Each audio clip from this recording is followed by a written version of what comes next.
आज भारत की सभी राजनीतिक पार्टियां अपने एजेंडे में बाबा साहब को सबसे ऊपर रखती है। लेकिन बाबा साहब डॉक्टर अंबेडकर की विचारधारा तथा उनके आदर्श अथवा उनके दर्शन पर चलने के लिए कोई तैयार नहीं है। तो इसलिए कुछ पॉलिटिकल पार्टियों का जो दिखावा है उसके संबंध में थोड़ा सा एक छोटी सी स्पीच है। भारत की सभी पॉलिटिकल पार्टी मनुवादी, केवल बहुजन समाज पार्टी ही मानवतावादी है। उदाहरण के लिए कांग्रेस पार्टी के आदर्श नेहरू और उनके परिवार के लोग, नेहरू के आदर्श महात्मा गांधी, महात्मा गांधी की विचारधारा रघुपत राघव राजाराम पतित पावन सीताराम, यानी वो कहीं न कहीं हिंदुइज्म को बढ़ावा देने वाली उनकी विचारधारा है। दूसरे नंबर पर आती है भारतीय जनता पार्टी। भारतीय जनता पार्टी के आदर्श राष्ट्रीय स्वयंसेवक संघ RSS। अब राष्ट्रीय स्वयंसेवक संघ के आदर्श कौन है? तो उनको स्थापित करने वाले जैसे गुरु गोलवलकर हैं या संघ से जुड़े हुए जो और उनके नेता हैं, तो ये उनके आदर्श हैं। अब गुरु गोलवलकर और संघ से जुड़े हुए लोगों के आदर्श कौन है? तो पता चलता है कि महात्मा गांधी है। अब महात्मा गांधी की विचारधारा क्या है? तो आप फिर वहीं पहुंच जाते हैं। तो महात्मा गांधी की विचारधारा है भारत को हिंदू राष्ट्र बनाना। फिर तीसरे नंबर पर आती है देश की तीसरे नंबर की एक और पार्टी है जो आजकल तो नहीं है लेकिन थी पहले, वो मार्क्सवादी कम्युनिस्ट पार्टी। मार्क्सवादी कम्युनिस्ट पार्टी के आदर्श उनका पोलित ब्यूरो। पोलित ब्यूरो इनकी एक संवैधानिक संस्था है। जो भी इनका निर्णय लिया जाता है वो पोलित ब्यूरो में ही लिया जाता है। तो पोलित ब्यूरो इनकी संवैधानिक संस्था है। और पोलित ब्यूरो के आदर्श कौन है? तो पोलित ब्यूरो के आदर्श हैं कॉमरेड ब्राह्मण। अब कॉमरेड ब्राह्मण के आदर्श कौन है? तो फिर आप वहीं पहुंच जाएंगे, महात्मा गांधी। अब महात्मा गांधी की विचारधारा वर्णाश्रम धर्म को जारी रखना। फिर चौथे नंबर पर आती है समाजवादी पार्टी। समाजवादी पार्टी के आदर्श मुलायम सिंह यादव तथा उनके खानदान के लोग। तो फिर मुलायम सिंह यादव के आदर्श कौन है? तो पता चलता है कि डॉक्टर राम मनोहर लोहिया। अब डॉक्टर राम मनोहर लोहिया के आदर्श कौन है? तो आप फिर वहीं पहुंचेंगे, महात्मा गांधी। महात्मा गांधी की विचारधारा क्या है? तो यहाँ महात्मा गांधी की विचारधारा है कि मैं जन्म से अछूत हूँ लेकिन कर्म से हिंदू हूँ। तो आपको पता लगता है कि फिर वहीं पहुँच जा रहे हैं लोग।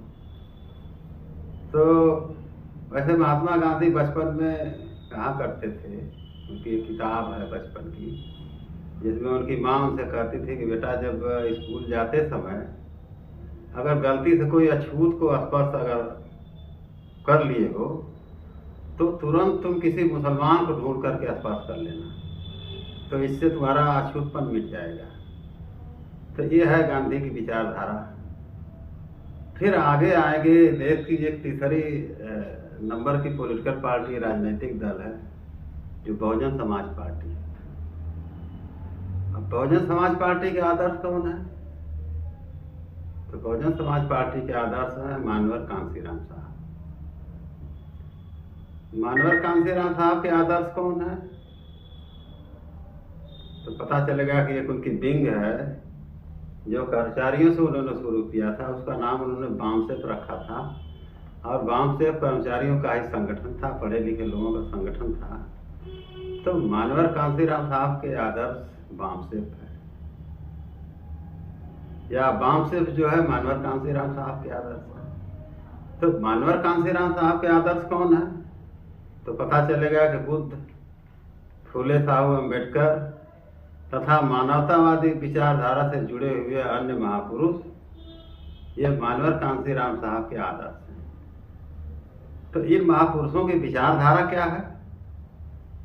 तो आपको पता चलता है कि इन महापुरुषों की विचारधारा समता, स्वतंत्रता, बंधुत्व तथा न्याय पर आधारित मानवतावादी समाज का निर्माण कर उन्हें भारत का हुक्मरान समाज बनाकर सम्राट अशोक के सपनों का भारत बनाना, ये बहुजन समाज पार्टी की विचारधारा है। अब सम्राट अशोक के सपनों का भारत बनाने का मतलब यह नहीं हुआ कि हम किसी धार्मिक राष्ट्र की स्थापना करने जा रहे हैं। इस वीडियो से कुछ लोगों को ये लगेगा कि भाई जब सम्राट अशोक तो बुद्धिज्म को फॉलो करते थे, तो बुद्धिज्म कोई धर्म नहीं है। जो व्यक्ति बुद्धिज्म को धर्म समझता है वह मेरे हिसाब से उन्हें पूरी तरह से जानकारी नहीं है। वो जानकारी करेंगे, बाबा साहब का लिखा हुआ लॉर्ड बुद्धा जी धम्मा को पढ़ेंगे, बारीकी से अध्ययन करेंगे तो आपको पता चलेगा कि यह कोई धर्म नहीं है, धम्म है। तो यह कोई धार्मिक राष्ट्र की स्थापना नहीं करना है, बल्कि इसका मकसद है, इसका मतलब है कि सम्राट अशोक के सपनों का भारत बनाने का मकसद है, इसका मतलब है कि भारत का जो संविधान है उसको पूरे निष्ठा और ईमानदारी से लागू करना। सम्राट अशोक के सपनों का भारत का मतलब है कि जहां डाल डाल पर सोने की चिड़िया करती थी बसेरा, वह भारत देश था मेरा। तो उनके जमाने में भारत को सोने की चिड़िया कहा जाता था। तो ये बात सामने आई है कि उस जमाने में डाल डाल पर सोने की चिड़िया करती थी बसेरा, वह भारत देश था मेरा। तो अब तो वह भारत देश तो है नहीं। अब तो आज का भारत और सम्राट अशोक के जमाने का भारत में बहुत जमीन आसमान का अंतर है। तो बहुजन समाज पार्टी का लक्ष्य है सम्राट अशोक के सपनों का, या बहुजन समाज या मानवतावादी समाज को, जो समता, स्वतंत्रता, बंधुता और न्याय के आधार पर चलने वाला समाज है, मानवतावादी समाज स्थापित करके और उस समाज को हुक्मरान समाज बना करके तो फिर सम्राट अशोक के सपनों का भारत बनाना।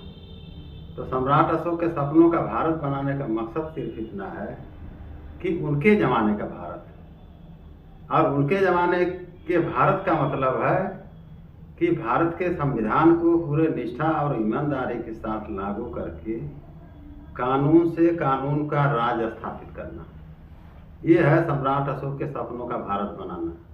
और यह कार्य मेरे हिसाब से, मेरी जहाँ तक जानकारी है, इस कार्य को भारत में अगर कोई राजनीतिक दल पूरा करता हुआ नजर आ रहा है तो वह सिर्फ और सिर्फ बहुजन समाज पार्टी है।